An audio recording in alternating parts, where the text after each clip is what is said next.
supaya membenci Jessica bahwa dia salah. Kan Ahli yang menjadi lawan daripada ahli-ahli mereka itu. Yang motif penting sih penting, tapi dia tidak perlu dibuktikan. Saya curiga. Halo semuanya, selamat bergabung kembali di Mystery Club bersama gue, Valen. Di video kali ini gue bakal ngebahas tentang sebuah kasus pembunuhan yang gue yakin kalian pasti udah baca dari judulnya. Dan makanya kalian nonton video ini karena kalian baca judulnya juga kan. Dan ya udahlah, kalian udah tahu juga sekarang lagi heboh. Dan kasus ini juga sebenarnya seharusnya tuh sudah ditutup sekitar 7 tahun yang lalu ya. Dan ya udah, ini tiba-tiba ada update lah intinya gitu ya, ada update dari kasusnya. Dan terkuak juga ada beberapa fakta yang masyarakat baru tahu. Ya sudah, mungkin kita juga akan menjelaskan beberapa fakta itu di video kali ini. Jadi ya udah, kita nggak usah lama-lama lagi, kita langsung masuk aja ke kasusnya. Ini dia kasusnya dari Jessica Bongso atau kopi sianida.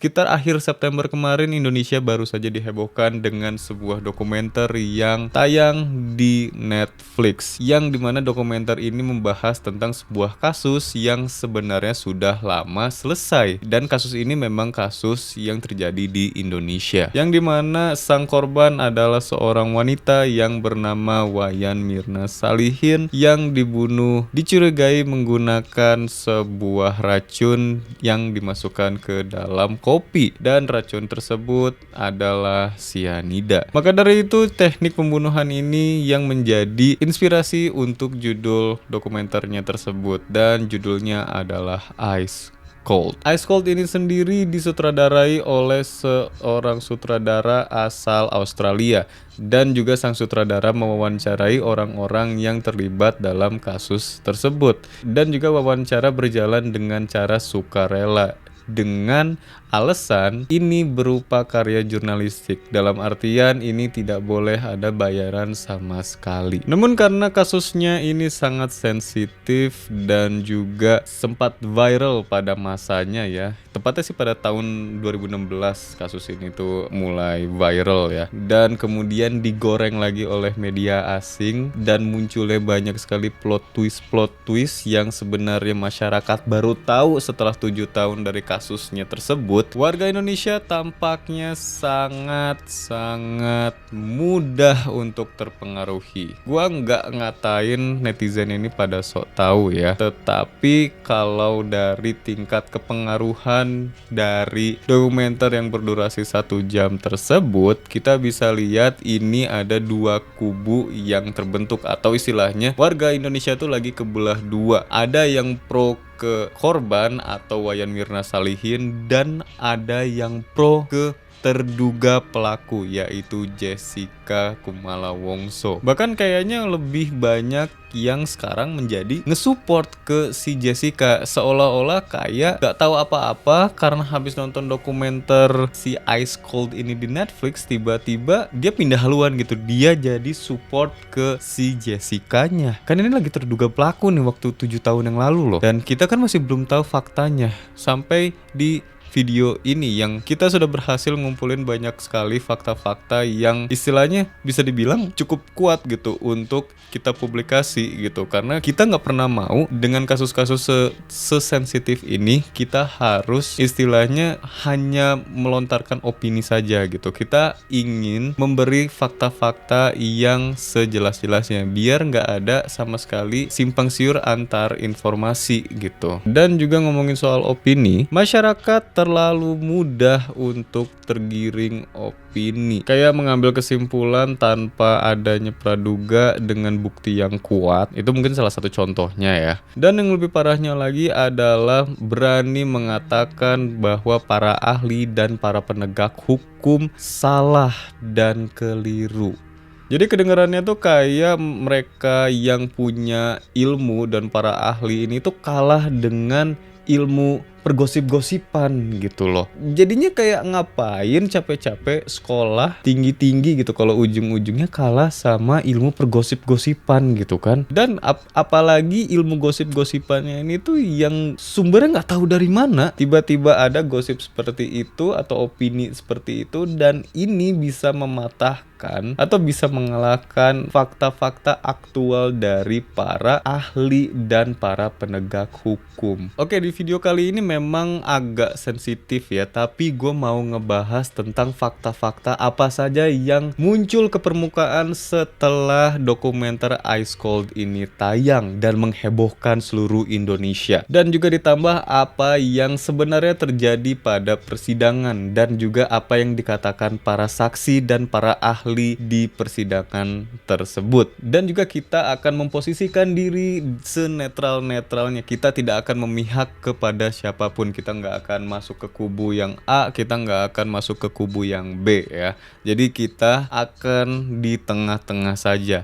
Kita akan membahas kasus ini dengan fakta-fakta yang ada ya. Bukan opini dari para netizen yang sok tahu dan yang maha benar ya. Dan juga ingat, jabaran ini hanya atas apa yang menjadi isu sejak akhir bulan September atau sejak tayangnya Ice Cold. Gua nggak akan ngebahas full tentang kasusnya ini ya, karena kalian kalau mau tahu tentang kasusnya kalian bisa cari aja di video-video atau di YouTuber yang lain. Banyak sekali yang sudah ngebahas, dan kalau misalnya kalian mau tahu tentang kasusnya dulu, kalian bisa mungkin nonton aja yang mereka ya. Tapi kalau di video ini kita akan ngebahas dari munculnya si Ice Cold hingga saat ini, fakta-fakta apa aja yang terlewatkan dan fakta-fakta apa saja yang sebenarnya tidak masyarakat ketahui. Oke deh, kita langsung mulai aja. Jadi pada intinya kasus ini kembali heboh itu karena munculnya sebuah tayangan dokumenter di Netflix yang berjudul Ice Cold. Dan dokumenter ini memang ngebahas tentang kasus yang sebenarnya 7 tahun yang lalu itu seharusnya sudah selesai, atau sebenarnya sih sudah case close ya, karena sang pelaku sudah dihukum dan sang korban ya sudah dimakamkan juga gitu. Dan begitu setelah Ice Cold ini tayang di Netflix, muncullah beberapa permasalahan di masyarakat. Ini gue jabarin aja langsung ya. Yang pertama, keangkuhan ayah Mirna atau sang korban yang seperti memiliki dekengan orang-orang yang sangat berpengaruh. Kemudian pembelaan pada yang cantik, di mana kasus ini disebut sebagai beauty privilege. Kemudian yang ketiga, ayah Mirna tidak bersedih sepanjang dokumenter, bahkan cenderung narsistik. Yang keempat, Jessica dihentikan saat wawancara di penjara tanpa sebab. Kemudian yang kelima, kembali terungkitnya masalah tidak adanya bukti saksi mata Jessica yang memasukkan racun. Kemudian yang keenam, pihak Olivier Cafe terlihat ragu menuduh Jessica sebagai pelaku dan cenderung menuduh tanpa bukti. Kemudian yang ketujuh, pertemuan antara orang tua Mirna atau Pak Edi Salihin dengan pegawai Olivier Cafe yang tampak dirahasiakan tentang pembahasannya. Kemudian yang kedelapan, adanya oknum yang mencoba menyuap dengan uang 3 juta rupiah kepada Bapak Reza Indragiri untuk tutup mulut. Kemudian yang kesembilan, mengapa Profesor Beng Beng Ong dipulangkan secara dalam tanda kutip disengaja, seperti ditakuti akan kesaksian beliau. Kemudian yang terakhir, kasus ini terlihat tidak transparan dan berat ke Jessica. Tadi baru saja gue sebutin sekitar 10 permasalahan yang muncul di masyarakat saat ini. Dan munculnya gue tekanin lagi ya, ini setelah dokumenter Ice Cold tayang. Kemudian setelah poin-poin yang ditangkap oleh masyarakat, muncullah penggiring opini yang digoreng habis-habisan oleh masyarakat. Di antaranya, ini gue langsung bacain aja ya, biar kalian juga kayak, oh ini ternyata bener juga gitu ya. Coba kalian pikirin deh baik-baik dari list yang akan gue bacain sekarang nih ya. Apakah kalian terbawa atau tergiring oleh opini ini ya? Gue bacain ya. Yang pertama, tidak adanya otopsi, kenapa bisa terjadi penetapan tersangka. Kemudian yang kedua, tidak ada sidik jari Jessica pada gelas Mirna. Yang ketiga, isu Jessica lolos dalam lie detector. Yang keempat, ayah Mirna atau Pak Edi Salihin nikah lagi dengan istri muda yang katanya teman Mirna. Yang kelima, uang asuransi Mirna sangat besar, bahkan mencapai 60 miliar lebih. Kemudian yang keenam, mayat Mirna berwarna biru, bukan merah ceri. Kemudian yang ketujuh, suami Mirna dan Hani kenapa tidak diselidiki. Kemudian yang kedelapan, nama Sambo atau Ferdi Sambo ada pada kasus ini. Kemudian yang kesembilan, istri muda ayah Mirna, Pak Edi Salihin, meninggal kembali seperti kasus asuransi. Dan yang terakhir yang ke-10, mengatakan adanya saksi yang melihat Jessica datang sehari sebelum pertemuan dengan Mirna ke Cafe Olivier untuk survei lapangan. Nah, tadi tuh yang gue sebut ada 10 opini yang berhasil menggiring netizen ke istilahnya ke kubu sini, ke kubu sini, ke kubu sini, yang gue nggak ngerti lah ya, maksudnya banyak banget di kubu-kubunya jadinya gitu, menggiring opininya ke arah yang istilahnya tidak faktual gitu. Muncullah kuasa hukumnya Jessica Kumala Wongso yang bernama Bapak Otto Hasibuan, dan juga seorang dokter forensik yang bernama Dr. Jaya Surya Atmajaya, yang dimana mereka berdua menyampaikan sebuah klarifikasi terhadap kasus tersebut. Untuk klarifikasinya ini agak banyak, jadi coba kalian perhatikan baik-baik ya. Jadi jangan sampai ada yang kelewat dan jangan sampai ada yang miskom. Gua akan ngebacainnya juga hati-hati, oke? Karena ini klarifikasinya bisa dibilang penting juga nih untuk biar meluruskan si kasus ini biar nggak melebar kemana-mana ya. Jadi gua harap kalian dengerin baik-baik. Oke, kita langsung masuk aja ke klarifikasinya, oke? Yang pertama, menurut Bapak Otto, Jessica tidak bisa disalahkan karena tidak adanya otopsi. Kemudian yang kedua, tidak adanya saksi mata Jessica memasukkan racun tersebut.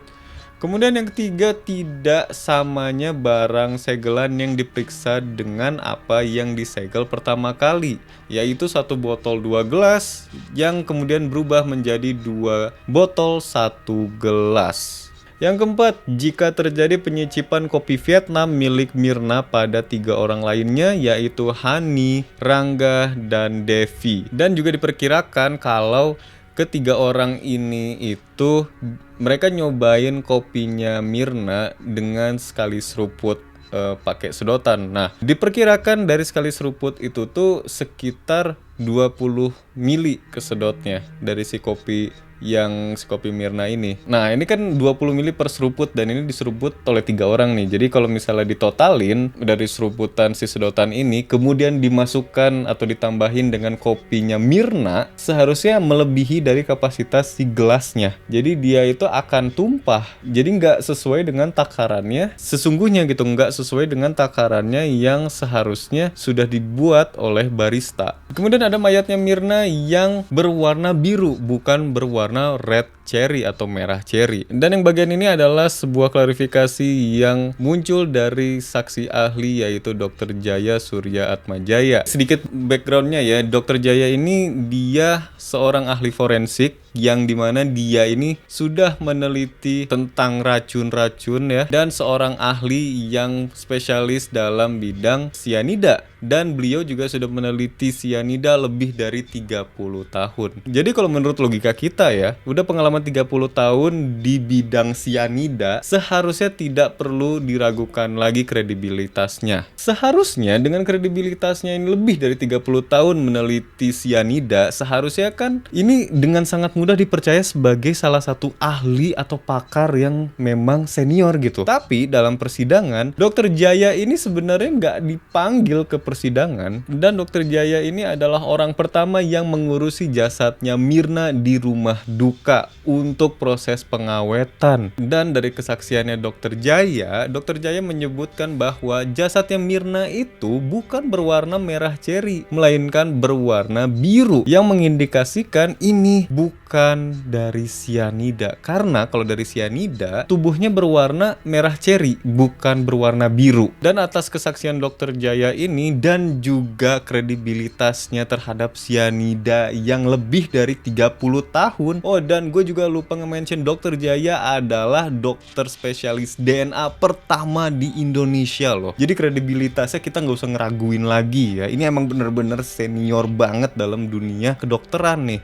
Tapi jaksa dan hakim seperti tidak percaya atas kredibilitasnya Dr. Jaya loh. Beneran deh, gue aja sampai speechless loh. Yang jadi masalahnya adalah kredibilitasnya sudah lebih dari 30 tahun loh. Ini tuh pengalamannya gitu. Kayak ibaratnya ini udah pakar ahlinya, literally pakar ahlinya loh. Kemudian yang keenam yaitu tidak ditemukannya sianida pada jasadnya Mirna pada 70 menit setelah kematiannya. Kemudian yang nomor 7 yaitu 3 hari setelah kematian Mirna muncul 0,2 mg sianida pada tubuh Mirna. Kemudian yang nomor 8 sianida tidak ditemukan pada jenazah Mirna. Kemudian yang nomor 9 CCTV seperti diulang-ulang. CCTV tidak jelas keasliannya dan hakim tidak memberikan keaslian dan cenderung menganalisa part-part atau bagian-bagian tertentu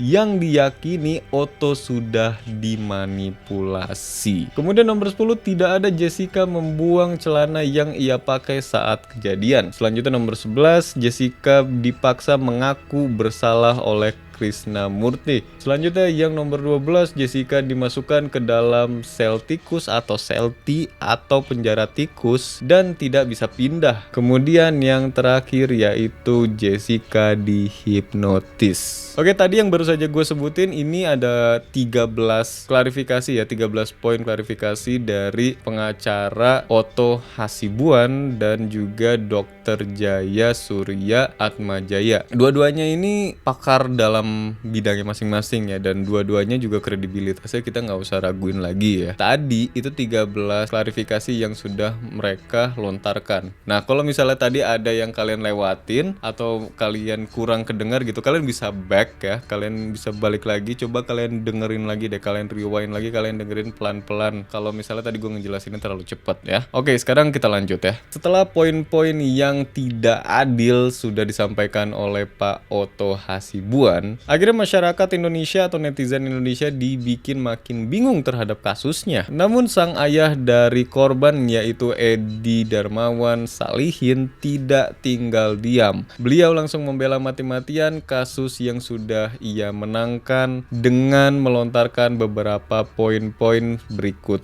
ini.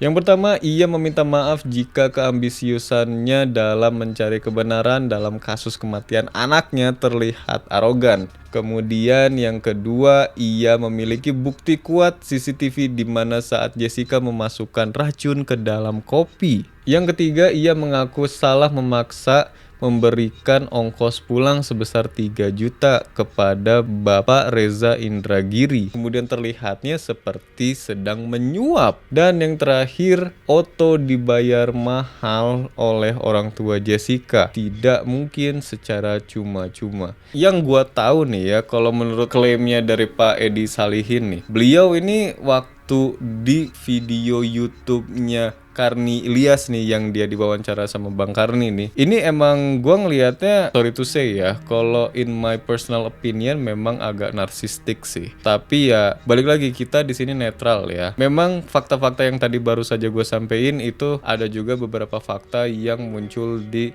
videonya Bang Karni Ilyas, terutama yang terakhir yang nomor 4 nih, yang paling jelas, yang dimana Pak Edi itu bilang kalau keluarganya Jessica itu ibaratnya udah sampai jual ruko besar untuk ngebayar si kuasa hukumnya atau Pak Oto Hasibuan. Jadi memang sampai segitunya. Dan Pak Edi di video tersebut juga nge-mention kalau Pak Oto Hasibuan ini nggak ngambil sepeser pun gitu dari keluarganya Jessica. Dia itu kayak seolah-olah bodoh banget gitu. Padahal ini kasus besar. Ya balik lagi ya, maksudnya ini gue cuman ngejelasin apa yang dari gue lihat, apa yang gue tonton gitu di videonya Bang Karni Ilyas. Dan berdasarkan wawancara itu memang seperti itu gitu, dari setiap obrolannya juga memang seperti itu gitu. Dan ya memang mungkin watak bapaknya memang terlihat sangat memang agak erogan gitu, tapi balik lagi sih logika gitu, untuk anak akan dibela mati-matian gak sih? Maksudnya itu common sense gitu. Tapi ya kita kurang tahu juga ya. Tapi ya sekarang kita lanjut aja dulu deh ya. Lalu kemudian muncul seorang profesor yang bernama Profesor Edi, yang dimana beliau adalah seorang saksi ahli yang ada pada persidangan, dimana beliau langsung tanpa ada keraguan sangat yakin jika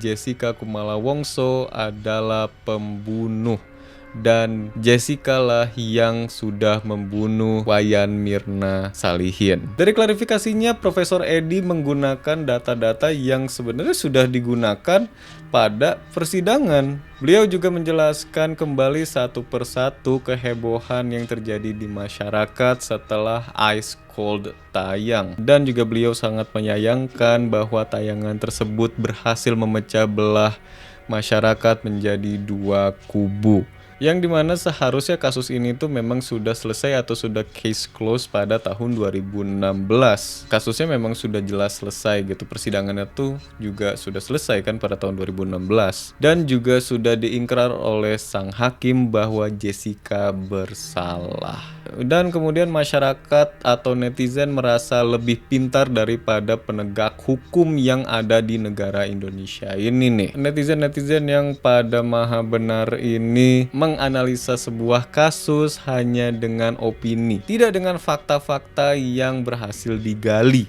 Kemudian Profesor Edi juga menjelaskan satu persatu agar masyarakat lebih paham tentang kasusnya tersebut. Jadi biar nggak lupa dan tahu yang sebenarnya itu seperti apa gitu. Dan ini gue ada daftarnya dan gue akan jelasin satu persatu ke kalian. Dan yang ini juga gue harap kalian dengar baik-baik ya, karena ini fakta-fakta yang sudah berhasil kita kumpulkan gitu. Dan jangan sampai kalian salah dengar dari perkataan yang akan gue jelasin, oke? So kita mulai nih ya. Yang pertama, Ice Cold sangat di luar ekspektasi, dimana bisa dilihat dari pengemasannya yang berantakan. Tidak sama dengan briefingan awal yang meminta menjelaskan suasana persidangan, malah membahas permasalahan yang sudah dianggap selesai di mata hukum dengan cara seolah-olah konspirasi. Jadi yang nomor satu ini mungkin ada kesalahpahaman antara Netflix atau pihak production house dengan pihak narasumber. Entah ini kesalahpahaman, entah ini sebuah jebakan. Mungkin ada beberapa pihak di masyarakat yang masih bingung gitu, apakah benar gitu, kayak maksudnya sampai dijebak kayak gitu. Ya kita nggak akan pernah tahu gitu. Maksudnya orang banyak sekali yang mencoba untuk meraup keuntungan. Dan menurut Profesor Edi sendiri, satu-satunya pihak yang diuntungkan dari kasus ini meledak lagi adalah Netflix-nya. Narasumber nggak pernah dikasih uang tuh, mereka nggak pernah dibayar. Production house ya mereka udah ngeluarin duit banyak, mereka udah ngemodal.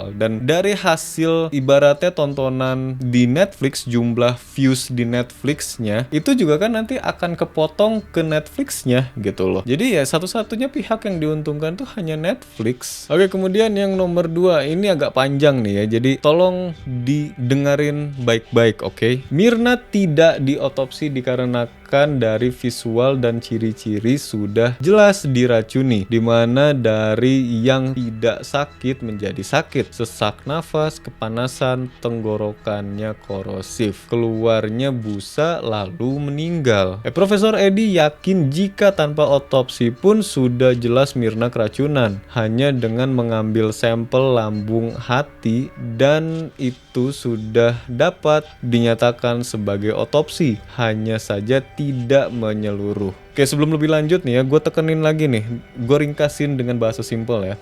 Jadi tanpa ngeblack gitu, tanpa ngebuka menyeluruh si tubuh korban, dengan hanya mengambil sampel itu tuh sudah termasuk sebuah otopsi. Dimana kenapa ketika 70 menit Mirna meninggal tidak ditemukan sianida? Dikarenakan pengambilan sampel yang begitu sedikit dan hanya digunakan untuk mengecek kadar lainnya, sehingga di laporan disebutkan negatif. Negatif di sini bukan Mirna negatif sianida, melainkan negatif karena tidak atau belum dites pada 70 menit kematian Mirna. Menurut Profesor Edi juga, keterangan Dr. Jaya tidak dimasukkan ke dalam persidangan dikarenakan Dr. Jaya bukanlah orang yang mengotopsi Mirna. Sedangkan pihak jaksa mengambil data dari dokter yang mengambil hasil otopsi. Setelah 3 hari barulah dengan sampel yang diambil kembali pada 3 bagian yang sama dengan jumlah yang lebih banyak dites terdapat sianida karena memang diuji. Dan kenapa ada 0,2? Karena saking banyaknya sianida yang masuk ke tubuhnya Mirna, yang menyebabkan hari ketiga pun sianida masih ditemukan pada tubuh Mirna. Oke, jadi yang bagian ini gue recap dikit ya. Kenapa Dokter Jaya kesaksiannya itu atau Dokter Jaya nggak dipanggil ke persidangan? Yang pertama, Dokter Jaya itu bukan yang otopsi jasadnya Mirna. Yang otopsi jasadnya Mirna itu ada lagi, beda lagi, dia bukan Dokter Jaya. Jadi Dokter Jaya itu dia cuman sebagai dokter yang mau ngurusin jasadnya Mirna untuk proses pengawetan saja. Jadi nggak ada otopsi. Dokter Jaya itu nggak ngelakuin otopsi apapun terhadap Mirna. Nah, kemudian yang soal 70 menit nih ya. Yang soal 70 menit itu dinyatakan negatif. 70 menit dinyatakan negatif itu karena memang tesnya pun belum dijalani. Jadi memang belum dites apapun selama 70 menit. Jadi hasilnya pun ya memang belum ada juga selama 70 menit. Dan juga yang tadi yang kenapa bisa ditemukan ada 0,2 mg setelah 3 hari setelah kematiannya Mirna. Jadi untuk yang ini dikarenakan sebesar itu loh sianida yang masuk ke dalam tubuhnya Mirna, sampai-sampai 3 hari setelah kematiannya aja masih ada sisa sekitar 0,2 mg. Dan itu termasuk apa ya, maksudnya kan 3 hari itu termasuk lumayan jauh ya, maksudnya termasuk lumayan lama nih dari kematiannya. Berarti kan memang sebanyak itu sianida yang masuk ke dalam tubuhnya Mirna, sampai-sampai di hari ketiga aja masih ada sisa, masih ada basian gitu loh di dalam tubuhnya Mirna. Oke, kita lanjut dulu ya. Pada 0,2 mg ini bukan hanya sianida saja ya, melainkan 0,2 yang disandingkan dengan cairan lain pada tubuh Mirna yang ditemukan di dalam lambungnya. Sudah cukup untuk membunuh Mirna dalam waktu singkat. Bahkan 0,2 tersebut sisa dari penguapan, bukan total saat kejadian. Sehingga 0,2 yang dibicarakan ini bukan 0,2 seperti apa yang ada pada biji apel atau lainnya. Begitu juga ketika warna jenazah Mirna dikatakan biru atau merah ceri. Pihak ahli dari kepolisian mengatakan jika mereka punya saksi kunci yang menyatakan jika Mirna berwarna merah ceri saat awal kematiannya. Orang tersebut bernama Amelia dan BAP-nya dibacakan ke persidangan namun tidak dihadirkan sebagai saksi. Nih, yang 0,2 itu nih ya, yang 0,2 itu berarti itu bukan sianidanya. Bukan sianidanya, ada sisa 0,2. Jadi yang 0,2 itu dia udah kecampur dengan cairan-cairan yang ada di lambungnya Mirna. Dalam artian gini, kalau nggak salah ya, 0,2 per liter loh, kalau nggak salah ya. Oke, tadi yang panjang itu adalah pernyataan kedua dari Profesor Edi ya, dan sekarang kita masuk ke pernyataan nomor 3 dari Profesor Edi. Yang 3, pihak kepolisian tidak pernah menuduh Jessica dari awal. Pihak kepolisian mencurigai Rangga sebagai barista dari Olivier Cafe dan juga Agus sebagai waitress di cafe tersebut. Jadi awalnya itu pihak kepolisian sebenarnya nggak langsung nuduh Jessica itu pelakunya, melainkan mereka itu sempat berspekulasi bahwa para pegawai atau para pekerja di Olivier Cafe ini yang sebenarnya pelakunya gitu. Akhirnya pegawai-pegawai ini tuh dibawa ke kantor polisi plus ditambah satu orang lagi, yaitu Devi, sang manajer dari Olivier Cafe. Namun setelah peragakan dan juga bukti-bukti yang berhasil dikumpulkan, akhirnya para polisi makin yakin bahwa ternyata pelakunya bukan karyawan-karyawan ini, melainkan Jessica Kumala Wongso. Kemudian ada pernyataan yang keempat, dilakukan tes di mana waktu yang memungkinkan untuk memasuki racun ke kopi sekitar 16.15 hingga 16.42, di mana di saat tersebut hanya Jessica yang dekat kopi tersebut. Kemudian yang kelima, Profesor Edi dan Jaksa Sandi dapat dengan mudah memberikan ringkasan singkat atas timeline kopi Vietnam tersebut, di mana Rangga terlihat membuat kopi tersebut dengan memisahkan kopi dalam keadaan panas, dan di sebelahnya terdapat gelas berisikan setengah ice atau setengah es, dan juga terdapat tisu dan sedotan dalam plastik. Kemudian diantarkan oleh Agus yang semua pergerakannya dapat dilihat melalui CCTV. Dari saat Agus mengantarkan minuman ke meja nomor 54 tersebut, Rangga si barista sudah bisa dicoret dari orang yang meletakkan racun, dikarenakan jika racun dimasukkan pada suhu panas, pasti ketika diantarkan kopi tersebut, uap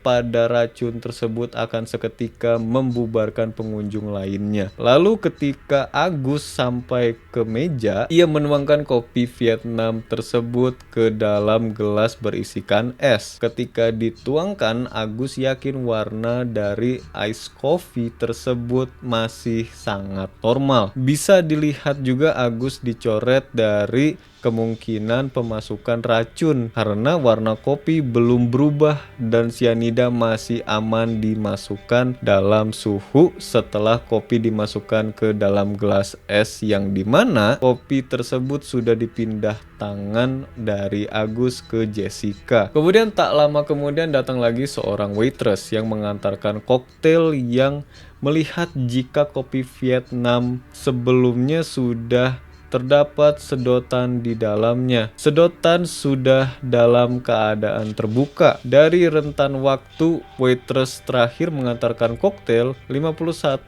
menit hingga Mirna datang, Jessica lah yang bersama gelas kopi tersebut, di mana sudah jelas Mirna meninggal karena keracunan yang menyebabkan tenggorokannya korosif yang terindikasi dengan apapun. Yang terakhir dia makan atau minum yaitu kopi Vietnam tersebut, dan yang bersama gelas kopi tersebut adalah Jessica, di mana rentan waktu tersebut Jessica terlihat bolak-balik menyusun dan menata paper bag di depan minuman Mirna agar tidak terlihat CCTV. Perlu diingat sekali lagi, tingkah laku Jessica memang mencurigakan dan terlihat seperti sengaja menutup-nutupi gelas tersebut, bukan seperti apa yang beredar, seperti hanya menaruh paper bag di atas meja doang. Tapi memang ini tuh terlihat janggal karena rapih dan juga berulang-ulang, lalu menyusun kembali paper bag terbuka hingga kelihatan gelas kopi seperti baru saja melakukan sesuatu. Jadi kalau misalnya kalian lihat yang di yang di Ice Cold tuh, ada yang di rekaman CCTV tuh yang si Jessica itu nyusun-nyusun gitu, kayak katanya dia bosen gitu kan. Kalau menurut kesaksiannya Profesor Edi, di waktu situ itu tuh memang waktu dimana Jessica ini memasukkan racunnya. Nah, untuk memasukkan racunnya itu yang bikin aneh gitu kan. Menurut waiters terakhir, kopinya Mirna itu tiba-tiba udah ada sedotan dalam keadaan terbuka di dalam gelasnya tersebut. Nah, ini kan yang jadi aneh gitu. Buat apa istilahnya Jessica kan gak akan mungkin minum kopinya Mirna gitu. Ya ngapain gitu kan. Ini tiba-tiba udah ada sedotan di dalamnya. Dan kemudian yang keenam, tidak adanya saksi tidak menjadi kendala karena tetap sah dijadikan tersangka melalui bukti-bukti pemberat yang ada. Kemudian yang ketujuh, jika Jessica di-cut wawancara bersama Netflix saat itu, pasti ada sesuatu yang dilanggar. Yang jelas hanya pihak penjaga yang tahu. Beliau pun tidak tahu kenapa bisa di-cut. Bisa ditanya ke penjaganya, bukan dengan menuduh ada yang ditutupi oleh pihak kepolisian. Kemudian yang kedelapan, gelas yang tumpah-tumpah sangat bisa dijelaskan.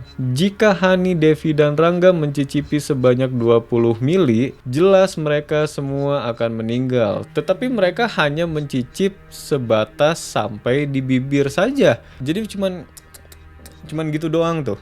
Mereka tuh cuman terus di ujung bibir tuh mereka udah kerasa panas gitu. Jadi mereka nggak ngelanjutin lagi buat nyobain si kopinya Mirna ini gitu. Jadi kasarnya tidak mungkin Hani, Devi, dan Rangga itu nyeruput sekitar 20 mili. Untuk 20 mili ini jelas yang maksudnya mereka pasti akan meninggal gitu. Tapi kan buktinya ini mereka nggak meninggal kan. Berarti memangnya tidak 20 mili gitu loh. Dan juga Profesor Edi mengatakan bahwa keterangannya dari Pak Oto Hasibuan tentang gelas tersebut memang tidak salah. Ya memang maksudnya memang benar gitu dengan perhitungan-perhitungannya. Pak Oto ini mendapatkan jumlah 20 mili itu dari pakar ahli juga gitu loh. Kemudian yang nomor 9, pihak jaksa percaya CCTV sudah diamankan dan diteliti oleh orang-orang ahli yang terpercaya hingga tidak perlu diragukan lagi ketika sudah sampai di tahap layak masuk persidangan. Kemudian yang nomor 10, Krisnamurti tidak memaksa Jessica mengaku seperti menuduh Jessica, melainkan Bapak Krisnamurti menjawab pertanyaan Jessica di mana Jessica bertanya, "Bagaimana jika saya tidak mau mengakui?" Jadi Krisnamurti itu bukan nuduh gitu, bukan kayak ya udah kamu ngaku aja gitu, bukan gitu. Krisnamurti itu dia tuh mau ngejawab pertanyaannya Jessica, di mana Jessica itu bertanya gimana kalau misalnya aku nggak mau ngaku gitu, gue nggak mau ngaku nih gitu, gue nanti gimana gitu. Nah Krisnamurti itu lagi ngejawab itu gitu loh, lagi ngejawab pertanyaan itu. Kemudian yang nomor 11, celana Jessica tidak ditemukan oleh tim penyidik sehingga terhitung tidak terdapat barang bukti karena dinyatakan dibuang, dan sampai ujung TPA-nya pun tidak ditemukan, yang ternyata tidak dibuang tapi masih dalam rendaman. Kemudian yang ke-12, menurut ahli yang membaca gerak tubuh Jessica, yaitu almarhum Bapak Roni Niti Baskara, mengatakan jika Jessica dinilai 19/20 dari kesempurnaannya dalam kejiwaannya, yaitu bipolar, di mana Jessica pasti dengan mudah lolos lie detector dan tidak dapat dihipnotis. Faktanya, tidak ada penggunaan lie detector dan hipnotis karena tidak akan bisa memberi data konkret. Kemudian yang ke-13, bukti CCTV yang kuat dimiliki oleh ayah Mirna atau Pak Edi Salihin sempat direview oleh jaksa, tetapi tidak ditindaklanjuti karena sudah dapat bukti yang lebih kuat untuk menahan Jessica. Oke, menurut gua nama Hani jelas tidak dibawa, namun kesaksian Hani masuk pada beberapa kali persidangan sehingga membantah jika Hani mencurigakan. Nah bahkan Hani tuh ya sampai ngeblok pihak Netflixnya loh. Segitunya Hani ngerasa trauma dan beneran sampai nggak mau diungkit-ungkit lagi soal kasusnya gitu, karena mungkin ya pihak Netflixnya kan mau ngegali informasi sebanyak-banyaknya gitu. Dan posisinya juga Hani itu kan waktu itu kayak dia adalah orang terakhir yang ibaratnya jalan sama Mirna gitu sebelum Mirna tewas gitu kan. Dia ngalamin trauma yang paling besar gitu, dia pasti ngalamin trauma yang paling berat, dan atas penolakan ini Hani itu lepas dari kecurigaan atau ada hal-hal aneh gitu yang mau dia tutup-tutupin. Dia itu ngeblok pihak Netflix itu bukan karena ada yang mau ditutupin, melainkan karena dia trauma ngebahas tentang kasus sahabatnya ini. Kemudian yang nomor 15, kesempatan Jessica untuk membela diri sama adilnya dengan keluarga Mirna meminta hak kebenaran. Tidak ada yang memberatkan Jessica, bahkan kasus pembelaan Jessica sudah ditinjau lebih dari sekali dikarenakan menghargai juga hak Jessica. Nah untuk yang ini gue tuh sempat nonton podcastnya Deddy Corbuzier sama Profesor Edi ya, dan di video tersebut Profesor Edi tuh menjelaskan kalau mereka itu memang nyoba terus untuk menghargai haknya Jessica gitu. Makanya mereka berkali-kali gitu mengujinya gitu. Bahkan kata itu sampai 5 kali loh ngujinya. Jadi bukan sekali doang. Kemudian yang ke-16, saksi ahli Beng Beng Ong dideportasi dikarenakan jaksa hanya mau menerima saksi dari orang yang tidak sedang terjerat masalah hukum. Karena profil siapapun dicari tahu sebelum dia dilibatkan dan dapat dipercaya. Jika Beng Beng Ong memiliki masalah visa, jaksa berhak bermain plot twist dikarenakan beliau juga melanggar hukum dan itu diizinkan secara hukum hingga kasus ini segera terselesaikan, tidak menarik bukti baru yang dimana peninjauannya semakin lama sedangkan jaksa sudah punya bukti kuat untuk meyakinkan hakim. Itu kurang lebih 16 hal yang disampaikan oleh Profesor Edi. Memang agak panjang ya, dan kalau misalnya gue nggak bacain kayaknya akan belibet gitu. Gue pun ngerasa agak belibet gitu. Ya gue nggak mau salah fakta gitu ya, gue nggak mau salah fakta dan gue pengennya aktual gitu. Ya siapa sih yang nggak pengen aktual, dan ya gue mau nyampeinnya ini secara faktanya gitu dengan apa yang sudah muncul ke permukaan gitu loh. Nah kemudian setelah pembelaan menurut data muncul fakta-fakta baru ke permukaan. Yang pertama adalah Jessica menuliskan sebuah surat pada tanggal 10 Oktober tahun 2023 yang dimana dalam surat tersebut dia mengatakan bahwa Otto Hasibuan tidak dibayar sepeser pun. Dia ini bekerja pro bono atau tanpa bayaran sama sekali dan juga tidak ada unsur pemerasan terhadap keluarganya Jessica. Jadi Otto ini kan sebelumnya sempat tertuduh oleh orang tuanya Mirna atau Pak Edi Salihin bahwa Otto Hasibuan ini dia sudah meres keluarganya Jessica gitu untuk ngebayar dia gitu. Tapi ini dari Jessica-nya langsung gitu, dia nulis dari penjaranya gitu dan juga di tanda tangan di atas materai loh suratnya ini tuh. Dia bikin pernyataan bahwa memang Otto Hasibuan selama 7 tahun ini menjalani memperjuangkan kasusnya Jessica itu belum ada bayaran sama sekali. Bahkan kayak memang gak dibayar sama sekali gitu loh. Kemudian yang kedua munculnya bukti video berupa Jessica ditawarin untuk pindah sel penjara. Jadi dia itu bukan dipaksa masuk sel atau penjara tikus. Enggak ada pemaksaan sama sekali. Melainkan dia tuh ditawarin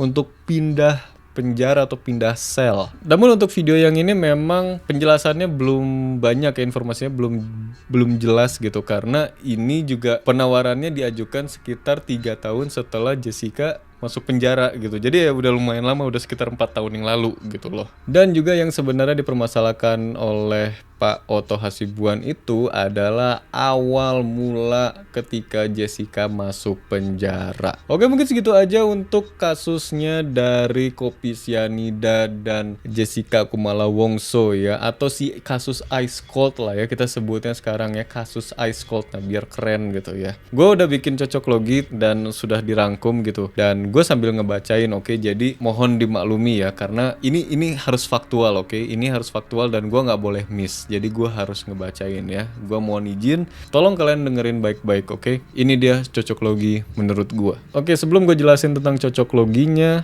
gue mau disclaimer terlebih dahulu. Gue sebagai orang netral yang ibaratnya nggak mau mihak ke pihak J atau pihak M gitu. Nggak ada sama sekali ya gue pihak-pihak kayak gitu. Pendapat apapun yang akan gue keluarkan sekarang ini tuh tidak ada arti apapun, melainkan pendapat ini hanyalah sebuah dasaran atau based on pendapat dari apa yang sudah gue baca dan sudah disimpulkan. Gue tekanin lagi ya, ini tidak ada maksud apapun, oke? Ini hanya pendapat dari hasil apa yang sudah gue baca dan apa yang sudah gue simpulkan. Sekarang kita mulai nih ya, gue bacain. Ini harus gue bacain karena ini faktual, oke? Oke, gue izin bacain ya tentang cocok loginya. Oke, yang pertama, kedua pihak kalau menurut gue sama-sama benar. Hanya saja sudut pandang yang ditinjau berbeda. Seperti pihak jaksa dan pihak keluarganya Mirna yang meninjau berdasarkan apapun yang pihak kepolisian dan saksi ahli berikan yang menurut mereka sudah sangat profesional.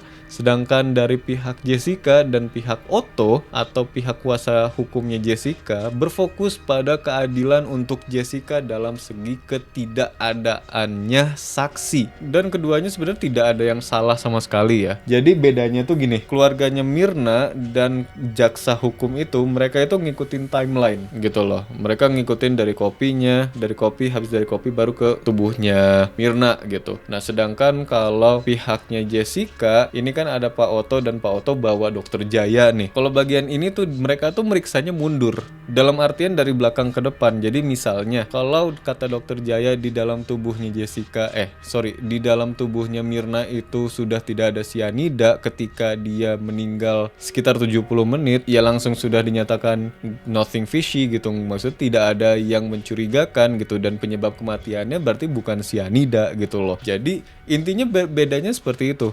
Memang keduanya nggak ada yang salah gitu, cuman beda cara pengujiannya aja. Yang satu meneliti dari depan, yang satu meneliti dari belakang. Bedanya itu doang kok. Itu untuk yang pertama. Kemudian yang kedua, publik terlalu terkecoh dengan adanya dokumenter Ice Cold karena menurut Bapak Profesor Edi sangat misleading dari briefingan hingga hasil akhir yang berfokus kepada permasalahan, sehingga yang tadinya ditanya seputar persidangan malah belok kemana-mana dengan membahas permasalahan yang menurutnya sudah jelas terselesaikan dari tahun 2016 yang lalu. Gini ya, ini gue agak setuju sih sama Pak Edi nih. Gue setuju sama Pak Edi karena yang ini sekarang kita balik lagi, maksudnya straight to the point aja. Kalau misalnya sesuai briefingan ya kita sesuai briefingan dong. Apapun yang di brief oleh pihak Netflix nih terhadap para narasumber seharusnya itu yang diangkat. Jadi istilahnya gini, kalau misalnya pihak Netflix memang bertanya terhadap persidangannya dan bagaimana jalan persidangannya, ya itu yang harusnya diangkat gitu, ya itu yang harusnya ditayangkan gitu. Bukan fakta-fakta yang lain, bukan istilahnya fakta-fakta yang malah jadinya mengacaukan semuanya gitu. Dan ini kan yang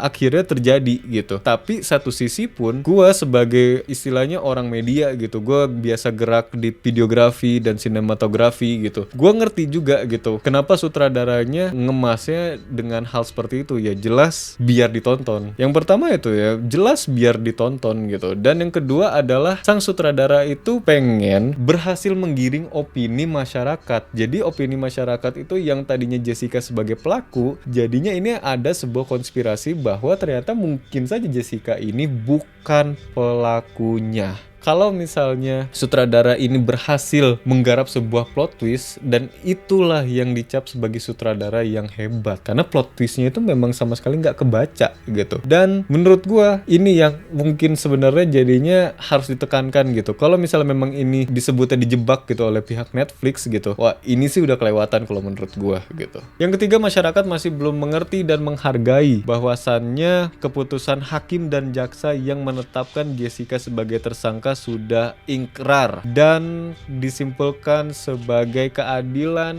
yang seadil-adilnya untuk kasus ini dengan merasa paling benar tapi tidak berdasarkan penggiringan opini tanpa bukti. Sedangkan para hakim dan jaksa punya bukti konkret dengan menyatakan pihak kepolisian, hakim dan jaksa ada permainan dalam pemikiran orang-orang yang lemah akan pengetahuan hukum. Jadi gak usah ngebantah dari hasil akhir seorang hakim dan jaksa ya. Logikanya gini, mereka itu punya bukti-bukti konkret, mereka itu punya ilmunya, dan mereka itu punya aturannya bagaimana cara bermain lah istilahnya gitu. Para netizen yang maha so tahu mending mengamati aja, mending gak usah ngebantah, gak usah ya.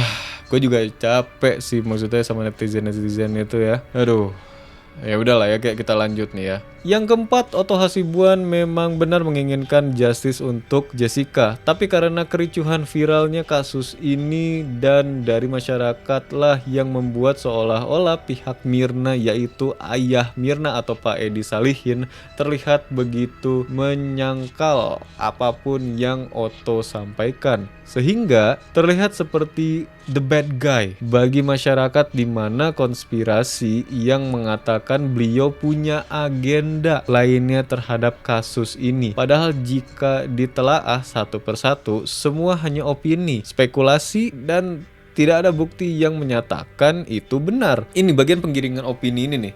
Nah, ini yang tadi yang gue jelasin tentang sutradaranya Netflix nih, yang dimana dia itu berhasil menggiring opini masyarakat untuk membenci ayahnya Mirna atau Pak Edi Salihin. Dia berhasil gitu dengan menunjukkan misalnya di awal film dokumenternya itu dia main-main pistol, dia punya pistol, dia biasa nembak gitu. Nah, maksudnya hal-hal yang kayak gitu, terus juga menunjukkan sikap Pak Edi Salihin itu yang istilahnya dia sangat angkuh gitu. Maksudnya hal-hal seperti itu yang istilahnya pihak Netflix malah ngangkat bagian itu dan seolah-olah menggiring opini masyarakat atau para viewers untuk Pak Edi Salihin ini jadi yang ada kemungkinannya yang salah gitu. Dia jadi bad guy-nya gitu. Nah, hal-hal yang seperti itu yang istilahnya ini nyambung ke part yang tadi gitu loh, yang tentang Netflix gimana gitu kan ya. Ya Tuhan yang Maha Tahu gitu ya. Dan sekarang kita lanjut ke nomor 5 nih ya. Yang nomor 5, publik begitu percaya dengan Jessica tidak bersalah lantaran nama Sambo juga ada pada kasus ini. Padahal jika memang ada pengaruh, tidak ada sekalipun Jessica maupun Otto Hasibuan yang meletakkan titik permasalahan pada Sambo. Jessica hanya menyebutkan nama Krisnamurti saja, bukan nama Sambo. Setiap tayangan yang dilihat pada podcast akhir-akhir ini tidak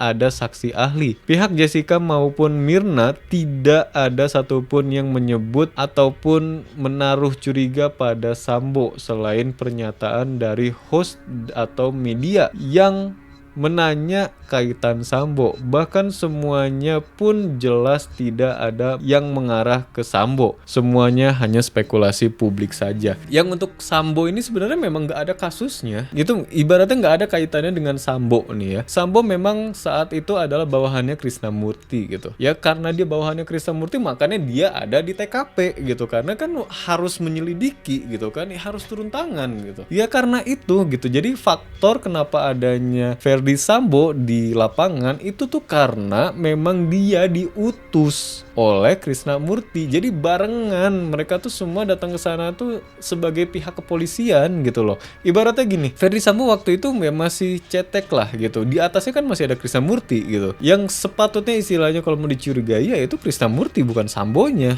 gitu loh. Ya maksudnya itu ini opini gue doang sih gitu ya. Seharusnya gitu. Tapi kan balik lagi dengan fakta-fakta yang istilahnya tidak ada bukti-bukti nih yang mengarahkan Sambo itu terlibat pada kasusnya Jessica Kumala Wongso ini nih atau si kasus Ice Cold ini gitu. Karena tidak ada bukti ya berarti kita tidak bisa melibatkan nama Sambo gitu ke dalam kasus ini. Seperti itu. Oke, untuk yang keenam atau yang terakhir, jadi menurut gue tuh kayak gini.